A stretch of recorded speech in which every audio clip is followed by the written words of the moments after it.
Isabelle de Kayser, une longue carrière à l'UC Louvain et depuis aujourd'hui Mobility Manager.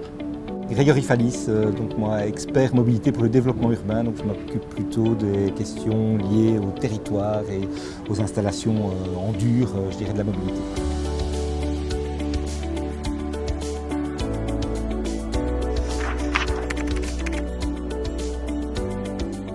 Un des premiers objectifs du plan de transition en matière de mobilité, c'était de documenter les comportements de mobilité. L'UC Louvain avait une vue moyenne des habitudes de mobilité de son personnel, de ses étudiants.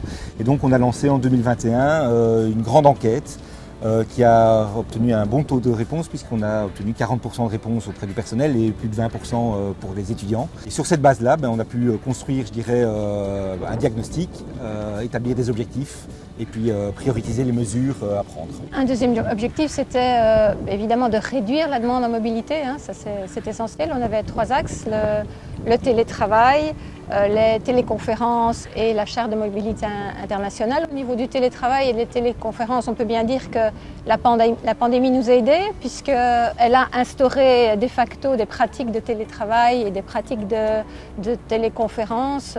Le télétravail change les habitudes des managers, des collègues, donc tout ça doit se mettre en place, être évalué. Ce mouvement va bien entendu être confirmé pour diminuer la demande de déplacement. Donc pour les téléconférences, de même, les auditoires ont été équipés pour répondre aux problèmes de pandémie. Les entités se sont équipées de lieux pour faire des téléconférences. Je pense qu'on est bien outillés maintenant. Et enfin, la troisième mesure, c'est cette charte internationale pour la mobilité. Et donc tous les instituts ont signé la charte. Assez rapidement, je dirais, quand on a entendu l'intention, en tout cas, de cette charte de mobilité internationale, au niveau de notre conseil de direction, on a mis le point sur la table et assez rapidement, on a senti qu'il y avait un accord assez favorable sur le fait, en tout cas, de considérer le fait de s'engager dans cette charte. Notre institut a fait un travail de comptabilisation de notre impact carbone ex ante sur les années 2017, 2018, 2019, quand la charte ne s'appliquait pas, pour essayer d'avoir de l'information déjà sur les conséquences, sur nos pratiques de notre déplacement, et pour essayer d'avoir une décision, au fond, collective, renseignée par des chiffres, et pour rentrer dans ce dossier-là en étant informé, au fond, en étant assez éclairé sur nos pratiques. Ce qui est intéressant dans la charte, c'est l'idée d'arbre décisionnel. Il faut beaucoup insister là-dessus parce qu'il pourrait y avoir un message qui consisterait simplement à dire plus de voyages en avion, ce qui n'est pas le cas. Donc la charte prévoit de supprimer les voyages en avion dans les zones rouges, qui sont les plus proches et pour lesquels il y a une alternative en train directement accessible. On se pose la question des destinations orange pour lesquelles il faut, je pense, 8 heures, on considère qu'il faut 8 heures de déplacement pour pouvoir y arriver en train. Et puis les destinations rouges qui, a priori, sont hors de portée en train. Le troisième objectif, c'était vraiment se centrer sur la mobilité douce et partagée. Et donc dans ce cadre-là, on a un plan de développement et d'équipement des sites en matière d'abris vélos sécurisés. On a aussi décidé de mettre en place des arceaux vélos à proximité des lieux de l'UC Louvain pour permettre aux gens d'arriver à vélo. Il y a deux aspects sur lesquels on n'a pas encore vraiment avancé. C'est sur la politique de stationnement de l'entreprise. Et le deuxième, c'est sur une Smart Mobility Card qui permettrait d'utiliser différents modes de déplacement avec, je dirais, une seule carte style carte mobile, mais qui permettrait aussi de louer une trottinette, éventuellement de prendre un taxi un jour. Voilà, et donc là, on n'a pas non plus vraiment avancé, mais c'était un des objectifs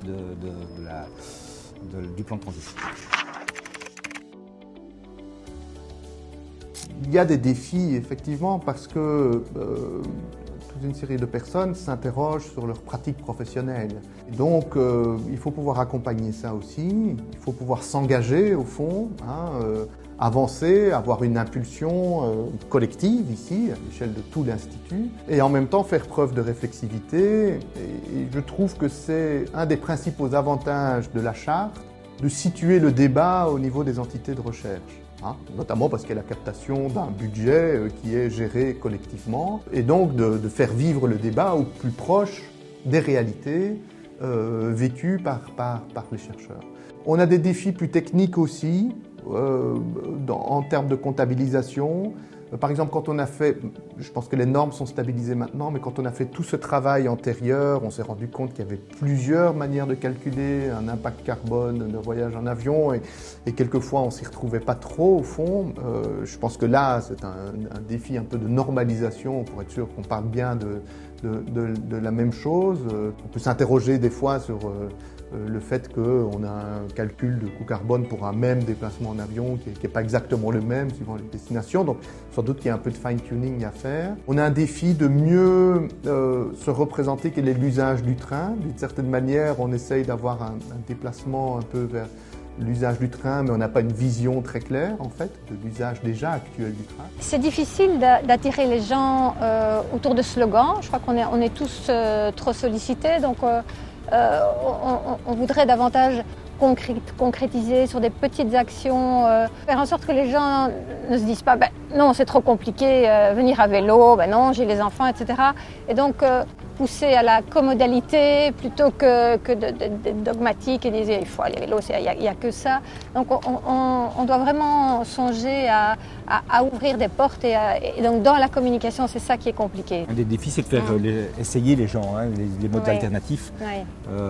Et donc c'est vrai pour les transports en commun, c'est vrai pour le covoiturage, c'est vrai pour le vélo. Voilà. Et donc ça, c'est vraiment un défi important en matière de mobilité. La charte nous donne la possibilité, comme sociologue ou comme analyste au fond du monde social et qui observons les transformations un peu de nos sociétés, de nous interroger tout en étant acteurs mais en même temps observateurs de la transformation de l'université. On le prend ici par un point spécifique qui pourrait apparaître comme étant un point budgétaire, mais c'est quand même un point qui nous touche directement sur la manière par laquelle on conçoit l'université, inscrite dans un environnement international, où justement le partage des savoirs passe aussi par la rencontre, le voyage, etc. Parce que si on imagine une société complètement décarbonée, l'usage de l'avion devrait être très très fortement réduit. Et donc on peut trouver une manière d'éviter les excès, les sauts de puce, d'avoir un comportement plus responsable, mais jusqu'à quel point peut-on imaginer une activité scientifique qui ne passe pas au fond par les déplacements réels. Voilà. Donc ça nous touche particulièrement dans notre institut, ça touche l'ensemble de l'université.